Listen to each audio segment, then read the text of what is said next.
கீழே விழுத்தான். ஆலமரத்தினுடைய ஆயிரக்கணக்கான விழுதுகள், பட்சிகள், நிழல், அதன் நிழலுக்காக வருகின்ற மக்கள் எல்லாம் என் பக்கம்.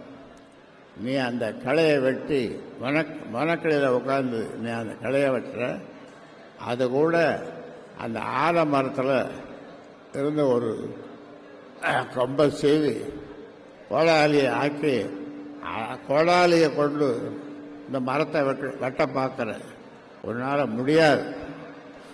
அதனால் உன்னுடைய இந்த அரசியல் பயணம் முடிஞ்சு போய்விட்டது. அதனால் இது நான் வயிறெறிஞ்சு சொல்கிறேன், உன்னுடைய அரசியல் பயணம் முடிவடைந்து விட்டது என்று